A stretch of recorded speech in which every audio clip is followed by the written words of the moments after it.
Dear colleagues, I would like to start with a citation from Archaeology of Knowledge by Michel Foucault, in which he states that tradition enables us to isolate the new against the background of permanence and to transfer its merit to originality, to genius, to the decisions proper to individuals.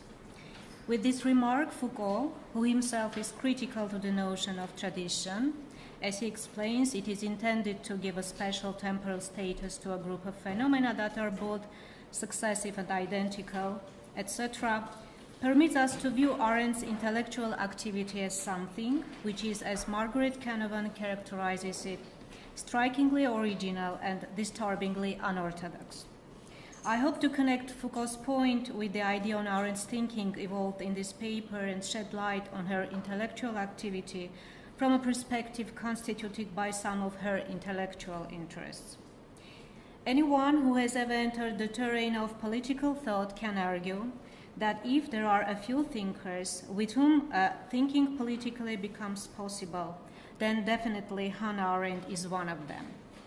Most probably for some, she is the central figure in this way of thinking from the second half of the 20th century, whose intellectual heritage cuts across disciplinary boundaries, penetrates into various levels and branches of political thought. Hence, to understand what thinking politically means to her, but most importantly, how she traces her path toward it, are both issues worth our consideration.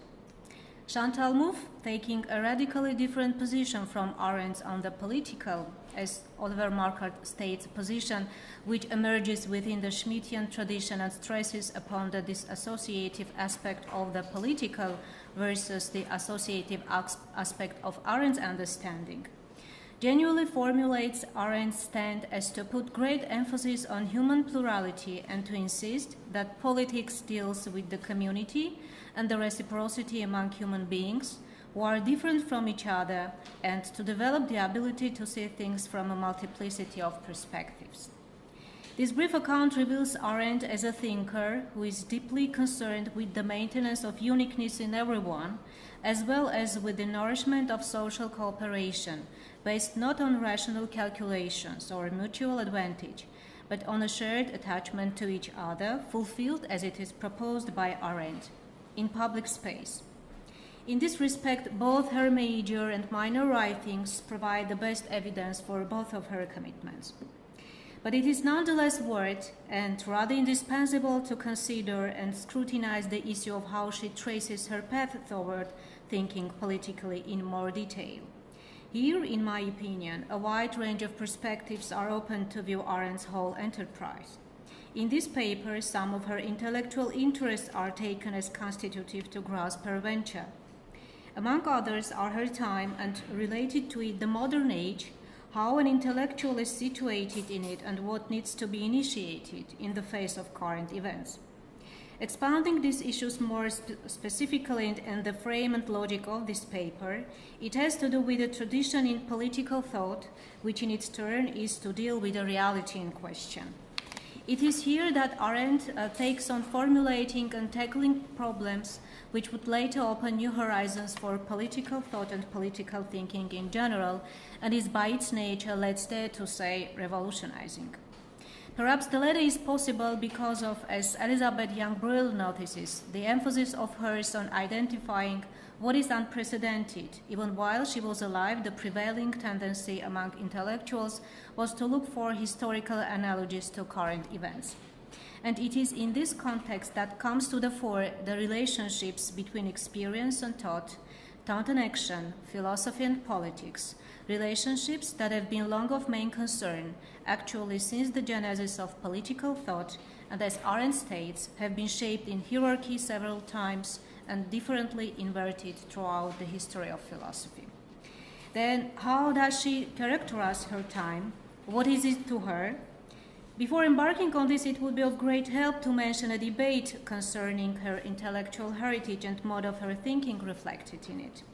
A progressively developing interest in Arendt's life and intellectual heritage This closes a debate about her belonging to any sides of modernism, anti-modernism, or even modernism, postmodernism dichotomies.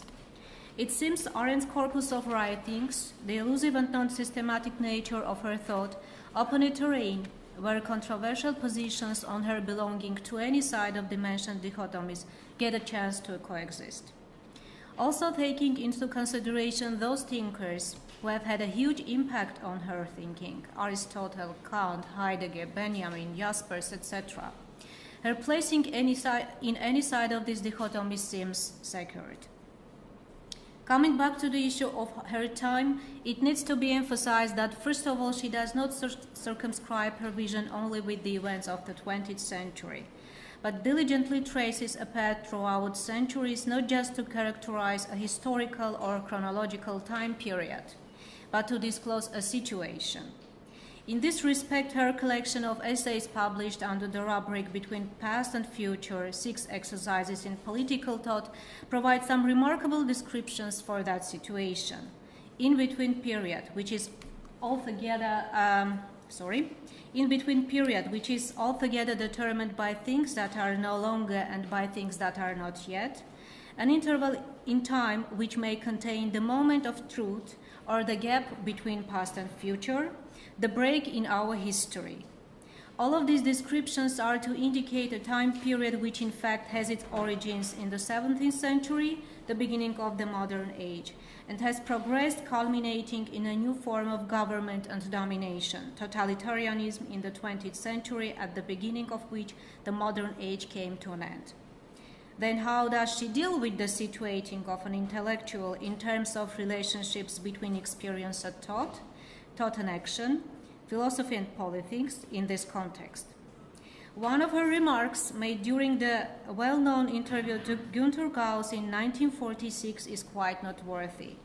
She frankly declares about her not belonging to the circle of philosophers. Moreover, her attitude to avoid from the expression political philosophy and to introduce herself as someone whose profession is political theory find their justification in her viewpoint on existing political philosophy, which is, her words, is extremely burdened by tradition. Here Arendt imports a pivotal notion which enables us more or less to come close to her vision, the notion of tradition used in the sense of intellectual tradition. Without tradition, she writes, which selects and names, which hands down and preserves, which indicates where the treasures are and what their worth is, there seems to be no willed continuity in time, and hence, humanly speaking, neither past nor future, only sempiternal change of the world and the biological cycle of living creatures in it. This remarkable passage from preface to Between and Future exposes that in author's view, tradition appears as some sort of mechanism of selection and an instance of naming, as well as a criterion of revealing and evaluation, which establishes specifically human temporal time. The latter means that failing to have an intellectual tradition, humanity would lose its historical and social cultural dimensions. And in this perspective, tradition predominantly emerges as an epistemic cognitive framework which could save all things and bring them into harmony, Arendt's words, at its beginning, or to say nothing of the aftermath of confusion and helplessness which came after the tradition ended and in which we live today, Arendt's words. So Arendt diagnoses a crisis, at least in the current tradition of political thinking. In order to be specific, she brilliantly illustrated considering Kierkegaard, Marx, and Nietzsche in her essay Tradition and the Modern Age. Kierkegaard, Marx, and Nietzsche are for us like guideposts to a past which has lost its authority. They were the first who dared to think without guidance of any authority whatsoever. Yet for better and worse, they were still held by the categorical framework of the great tradition. The destructive distortions of the tradition were all caused by men who had experienced something new, which they tried almost instantaneously to overcome and resolve into something old. It turns out that for her the current crisis is foremost the inability of great Asian tradition to deal with the new political realities. and what needs to be done is an initiation of breaking with it and creating a new one.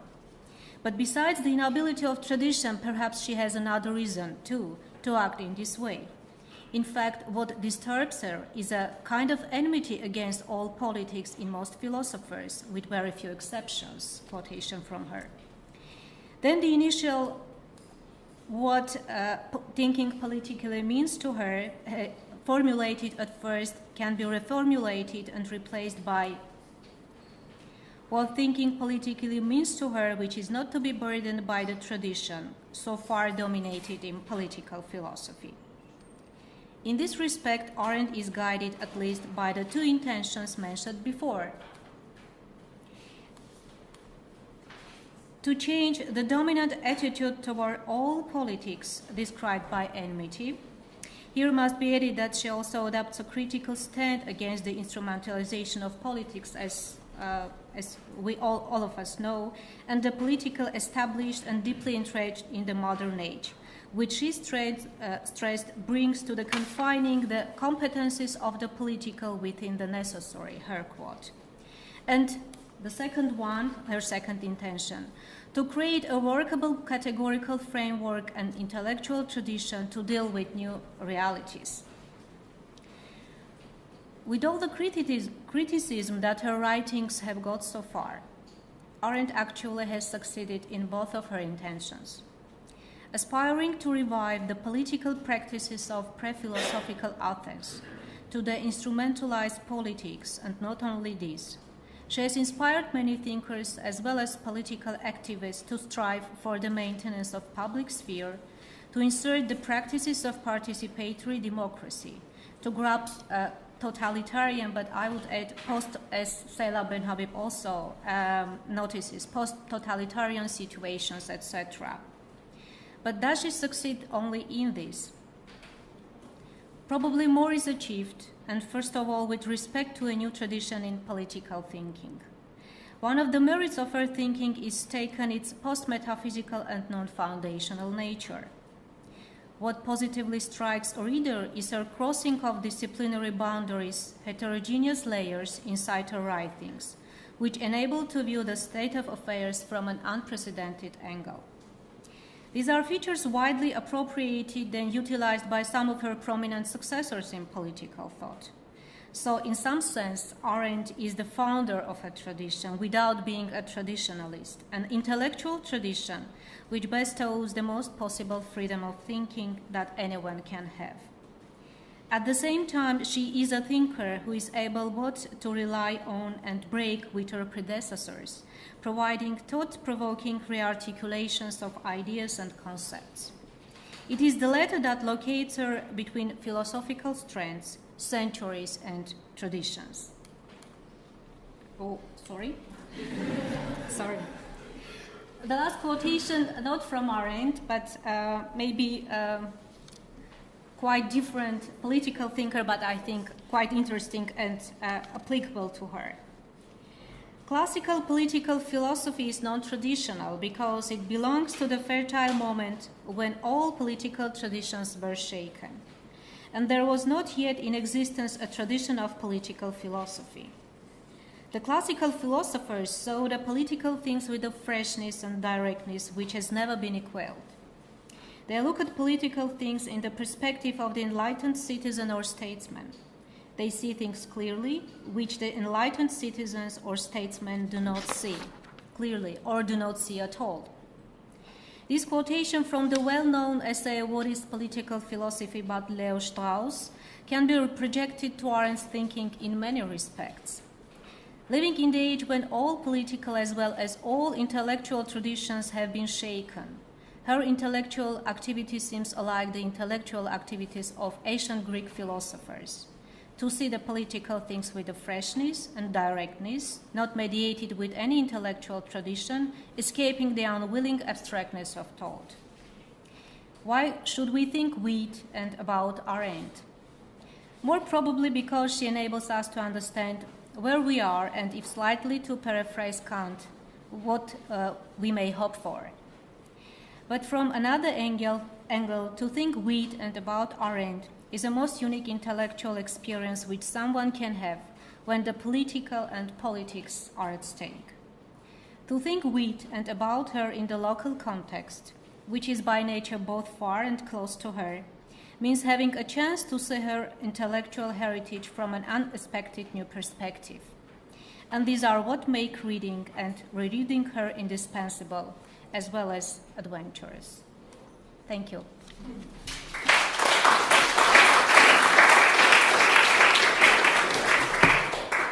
So, schönen Nachmittag. Ich möchte mich auch für die Einladung bedanken, beim Workshop teilzunehmen. In meinem Beitrag geht es um das Spannungsfeld des Urteilens. Es geht auch um das Politische als Auseinandersetzung mit der Realität. Ich werde allerdings auf das Thema des Urteilens fokussieren. Und zwar in Bezug auf Hannah Arendts Monographie Rahel Varnhagen, Lebensgeschichte einer deutschen Jüdin aus der Romantik. Ziel meines Beitrages ist es, das Urteilen im Kontext dieser Monographie zu besprechen. In dem Werk beschreibt Arendt Rahel Varnhagens Lebensgeschichte und auch ihre Position als Paria in der zunehmend antisemitischen Spätromantik. Ich werde also auch die Figur des Parias als Akteur des Urteilens beleuchten. Ja, kurz zum Aufbau. Ich möchte zu Beginn kurz auf zwei Texte Arendts zur politischen Urteilskraft eingehen. Dann werde ich das Urteilen in der Monographie nachvollziehen, um am Ende mit ein paar Gedanken zur Figur des Parias als Akteur des Urteilens zu schließen. Wie wir bereits gehört haben, konnte Hannah Arendt ihr eigentliches Buch zum Urteilen nicht verfassen. Es gibt allerdings zahlreiche Stellen in ihrem Werk, wo das Urteilen Thema ist. Ich beziehe mich im Folgenden vor allem auf die Vorlesung über Kants politische Philosophie und auf das Postskriptum zu Das Denken. In ihrer Vorlesung, die Hannah Arendt 1970 hält, betont sie, dass Kant in der Kritik der ästhetischen Urteilskraft, ich zitiere, ein völlig neues menschliches Vermögen entdeckt. Es ist das Vermögen, eine besondere Situation, ein besonderes Phänomen zu beurteilen, und zwar ohne sich auf eine allgemeine Kategorie oder Autorität zu beziehen. Für dieses Urteilen sind zwei Aspekte zentral, die Arendt in Bezug auf Kant betont. Und zwar erstens die Einbildungskraft. Mit der Einbildungskraft vergegenwärtigt sich die urteilende Person, sage ich jetzt, Aspekte, die abwesend sind. Es geht darum, das Abwesende gegenwärtig zu machen. Arendt betont daneben einen zweiten Aspekt, und zwar, dass dieses Reflektieren, das reflektierende Urteil abhängig ist, und zwar von der Geselligkeit, vom Umgang der Menschen untereinander. Ich zitiere aus der Vorlesung, Arendt hält fest: Bei diesem zusätzlichen Vergnügen ist es nicht länger der Gegenstand, der gefällt, sondern dass wir ihn als gefallen bereitend beurteilen. Das Kriterium ist demnach die Mitteilbarkeit und der Maßstab, mit dem darüber entschieden wird, ist der Gemeinsinn. Mit Kant betont Arendt, dass das Urteilen eine intersubjektive Angelegenheit ist. Ein zweites Thema ist deshalb wichtig, und zwar die erweiterte Denkungsart. Das Denken erweitern bedeutet, dass nun wiederum diese Einbildungskraft andere Standpunkte vergegenwärtigt. Ich kann beim Urteilen mich von Standpunkt zu Standpunkt bewegen und dabei von meiner eigenen Position abstrahieren. Das erweiterte Denken ist beweglich, es ist nach Kant ein kritisches Denken. Nun kritisiert Arendt an Kant, dass er diese politischen Aspekte, die sie betonen möchte, schließlich hinten anstellt. Bei Kant bleibt nämlich das Urteilen an den Gedanken des Fortschritts gebunden. des Fortschritts der Menschheit. Und das kritisiert Arendt, weil für sie damit eben dieser Fokus auf das Besondere oder das Beurteilen des Besonderen nicht mehr gewährleistet werden kann.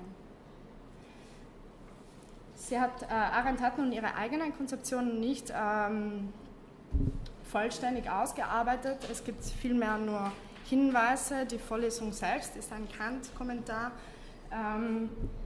Es gibt nun aber, und darauf hat Ronald Beiner hingewiesen, er hat die Vorlesung herausgegeben, Hinweise in dem Postskriptum zu das Denken.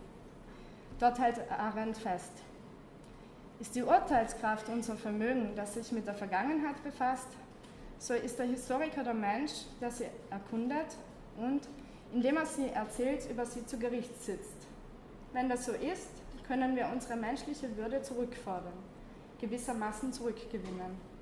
Die Bedeutung der Geschichte leugnen wir dabei nicht, aber wir verweigern ihr das Recht, der letzte Richter zu sein. Dieses Zurückfordern beschreibt nun für Arendt ein politisches Prinzip. Es geht um die Autonomie von den Dingen und Arendt versucht dieses Prinzip mit einem Ausspruch von Cato zu verdeutlichen. Dieser Ausspruch stammt aus einer Situation, wo Cato eine politische Niederlage erleidet und dazu Folgendes festgehalten hat. Arendt schreibt: Der alte Cato hat uns einen seltsamen Satz hinterlassen, in dem das politische, im Unternehmen des Zurückforderns enthaltene Prinzip in kluge Worte gefasst ist. Er sagte: Victrix causa deus placuit, sed victa Catoni. Die siegreiche Sache gefiel den Göttern, die unterlegene aber gefällt Cato. Nochmal konkreter übersetzt würde das bedeuten, ja, ich habe eine politische Niederlage erlitten, aber ich halte trotzdem an meinem Prinzip fest. In dem Fall war es die republikanische Verfassung, die quasi durch die entstehende Alleinherrschaft Caesars in Frage gestellt war. Mich interessiert nun dieses politische Prinzip des Zurückforderns einer eigenen Geschichte, da ich glaube, dass es mit den Urteilen und vor allem mit den Kriterien des Urteilens, also mit der Mitteilbarkeit und dem Gemeinsinn, in einem Spannungsfeld steht. Ähnliches werde ich in Bezug auf die Figur des Barriers andiskutieren. Dadurch, dass die Figur des Barriers mit der Gesellschaft in Konflikt steht, beziehungsweise Macht- und Herrschaftsverhältnissen unterworfen ist, sehe ich auch darin ein Spannungsfeld jetzt zu dem Kriterium der Mitteilbarkeit. Ich werde nun dieses Spannungsfeld anhand von der Lebensgeschichte Rahel Varnhagens nachvollziehen. Ich werde auf 4 Momente eingehen, in denen das Urteilen Thema wird. Das erste Moment bezieht sich auf Rahel Varnhagens Jugend und handelt davon, wie sie versucht, mit dem Selbstdenken gegen die eigene Benachteiligung anzukommen. Rahel Varnhagen wird 1771 als Rahel Levin in Berlin geboren. Es ist die Zeit kurz nach der Französischen Revolution. Das gesellschaftliche Leben spielt sich in den Salons ab und Rahel Levin führt dann auch einen eigenen Salon. Dieser Salon ist, so Arendt, Beispiel einer kurzen Blütezeit deutsch-jüdischer Geselligkeit. Und diese Blütezeit sieht Arendt als Produkt einer gesellschaftlichen Übergangsepoche, also bis zur Bildung bürgerlicher Bildungskreise.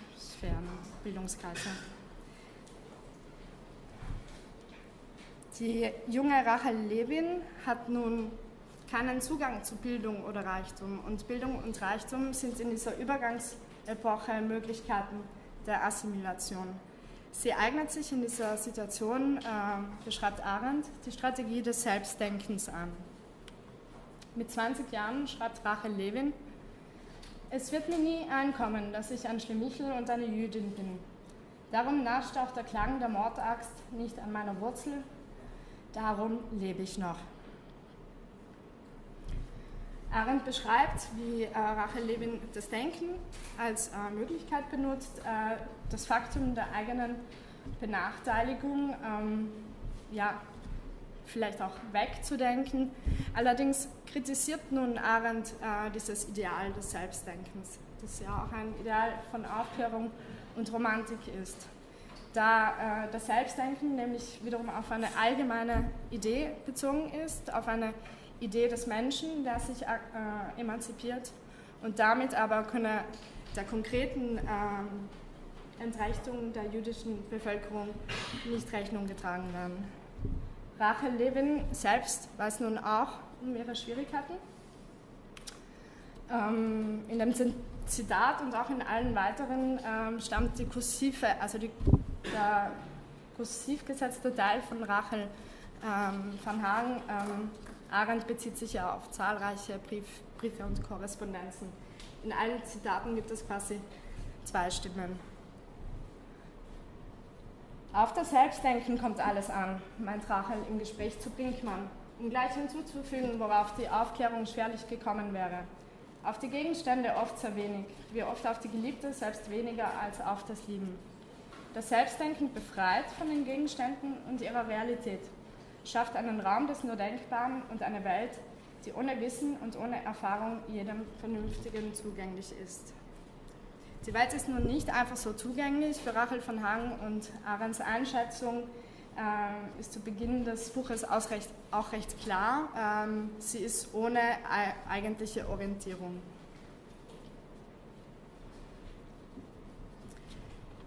Das zweite Moment, in dem das Urteilen Thema wird, bezieht sich auf zwei weitere Strategien, mit der Benachteiligung umzugehen. Und zwar sind es die Naturliebe und der Austausch in Freundschaften.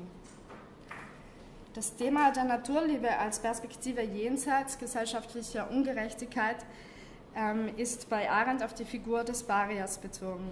Im Essay Die verborgene Tradition bezieht sich Arendt auf 4 Konzeptionen des Parias als jüdischer Volksfigur. Die erste Konzeption bezieht sich auf die Figur des Schlemichel, der aus Heinrich Heines Lyrik stammt. Und da findet sich auch ein Bezug auf Rahel Varnhagen. Und auch hier wiederum die kursive Stimme von ihr. Die Sonne, die alle bescheint, wird im Paria-Dasein die Garantin der Gleichheit alles dessen, was Menschenantlitz trägt.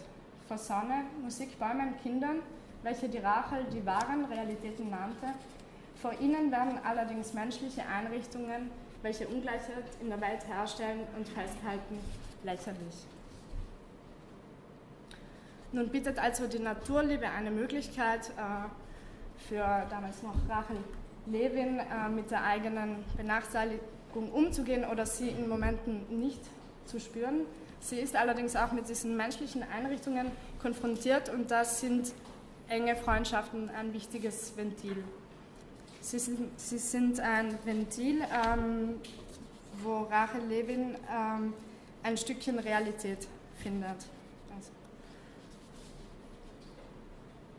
Ich werde mich im Folgenden auf 2 Freundschaften beziehen, die Arendt länger ausführt. Es geht zum einen um die Freundschaft zu Friedrich Gentz und zum anderen um die Freundschaft zu Alexander von der Marwitz. Der Austausch, der in diesen Freundschaften basiert und die Ergänzung der eigenen Erfahrung erlaubt, kann meines Erachtens als Form des erweiterten Denkens gesehen werden. Das möchte ich jetzt kurz ausführen. Allerdings ist dabei sehr wichtig, dass Arendt immer auch die Differenz Rahel Levins betont und betont, dass sie eigentlich in einer machtlosen Position ist. So bleibt Rahel Levin zunächst von der Position des uninteressierten Urteilens ausgeschlossen. Diese Position wird aber explizit Friedrich Gentz zugeschrieben. Arendt schreibt, durch Wissen an der Welt teilzunehmen. Aus solcher Desinteressiertheit an allem Bestimmten stammt der Satz, mit dem er Gentz sein politisches Glaubensbekenntnis schließt. Victrix causa diis placuit, sed victa Catoni. Das ist auch der Ausspruch Catos aus dem Postskriptum, das sich auf das Zurückfordern bezieht. Nun scheint Rahel Levin zunächst davon ausgeschlossen. In der Freundschaft mit Alexander von der Marwitz nimmt das erweiterte Denken klarere Formen an. Ich schaue kurz auf die Zeit. In diesem Austausch wird es Rahel Levin möglich, die eigene Position in der Gesellschaft besser zu verstehen. Es wird klar, dass ihre Probleme keine privaten Probleme sind. Warum? Arendt betont, dass Alexander von der Marwitz als junger Adeliger sowie Rahel Levin als Jüdin in dieser Übergangsepoche auch mit einer untergehenden Welt konfrontiert ist. In dieser Freundschaft nun kann Rahel Levin auch diesen Standpunkt der Uninteressiertheit erreichen und Arendt schreibt dazu: Nur in aller Allgemeinheit kann sein Glück das Yerevan in der Teilnehmenden Uninteressiertheit der so viel Älteren. Trotzdem beschreibt Arendt im Folgenden wiederum Rahel Levins Differenz.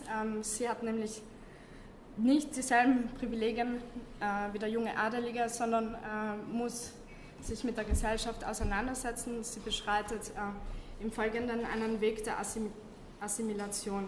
Sie wird sich taufen lassen, ändert den Namen und heiratet schließlich August von Hagen. Der historische Kontext ist verändert zu diesem Zeitpunkt. Es ist nicht mehr möglich, sich an die Ideale der Aufklärung zu assimilieren. Assimilation ist auch viel schwieriger geworden, es braucht viel mehr Geld dafür und Arendt erwähnt in dem Kontext auch die erste moderne antisemitische Hetzschrift von Gratelauer, das ist so ungefähr im Jahr 1803. Als drittes Moment, in dem das Urteil ein Thema wird, möchte ich nun auf die Zweideutigkeit der Assimilation eingehen. Arendt beschreibt diese Zweideutigkeit anhand der Figur des Parvenu. Der Parvenu ist bekanntlich die Gegenfigur zum Paria. Er versucht in die Gesellschaft reinzukommen, sich zu assimilieren und dazu hält Arendt fest. Das ist die große Vergiftung aller Einsicht und Aussicht, die der Parvenu unter keinen Umständen zugestehen darf. Dass er nämlich aufgezehrt wird von lauter Dingen, die er eigentlich nicht einmal begehrt, deren Verweigerung ihn aber kränken muss, dass er ihnen seinen Geschmack, sein Leben, seine Wünsche anpassen muss, dass er nichts und in keiner Minute mehr er selbst sein darf. Arendt beschreibt im Folgenden, wie Rahel Varnhagen Kraft schöpft aus dieser Zweideutigkeit und immer mehr Zweifel hegt an der eigenen Situation. Dabei bezieht sich Arendt vor allem auf die Freundschaft mit Pauline Wiesel. Die Korrespondenz zwischen den beiden sei, so Arendt, das einzig von Konventionen nicht verstellte Licht auf Rachels Alter. Die Freundin Pauline Wiesel werde Zeugin einer bewussten Revolte und so nimmt Rahel Varnhagen für Arendt am Ende den Standpunkt des Parias ein, den sie wie folgt beschreibt und dem auch Urteilskraft zugesprochen wird. Es ist der gleiche Ausblick, durch den der Paria, weil er ausgestoßen ist, das Leben als Ganzes erblicken kann. Wenn er nämlich aus der Unfähigkeit, als Einzelner gegen das Ganze zu revoltieren, den Ausweg des Parvenu verschmäht und für unzählige Lagen mit der Betrachtung des Ganzen entlohnt wird. Seine einzig würdige Hoffnung, weil alles Zusammenhang hat und es ist wahrlich auch jedes gut genug. Dies ist aus dem großen Bankrott des Lebens das gerettete Vermögen. Am Ende ihres Lebens kann also Rahel Varnhagen ihre eigene Geschichte einordnen in einen gesellschaftlichen Zusammenhang und Arendt stellt sie dann auch in eine Gemeinschaft mit Heinrich Heine, dessen Literatur sie am Ende nochmal aufruft. Ich komme jetzt kurz zu meiner Konklusion. Ich möchte betonen, dass es nun nicht das Anliegen war, eine Entwicklung des Urteilens nachzuzeichnen. Meines Erachtens ist das Urteilen bei Rahel Varnhagen ein Kampf gegen die eigene Realitätsberaubung. Es ist eine Strategie des Zurückforderns, wie ich argumentieren möchte, wo sie zuerst das Selbstdenken dazu benutzt, dann auch die Strategien der Naturliebe und des freundschaftlichen Austausches hat. Es ist in meinen Augen ein Urteilen, das eben diese Auseinandersetzung mit der gesellschaftlichen Umgebung ist, im Sinne eines Kampfes gegen die eigene Realitätsberaubung. Und dementsprechend möchte ich nun mit einem kurzen Zitat wiederum aus der verborgenen Tradition schließen. In dem Essay bezieht sich Arendt auch auf Franz Kafkas Figur des Barriers und dazu hält sie fest, der Konflikt zwischen Gesellschaft und Barrier geht darum, ob dem von ihr Ausgeschlossenen oder dem gegen sie Opponierenden überhaupt noch irgendeine Realität zukommt. Ja, vielen Dank für die Aufmerksamkeit.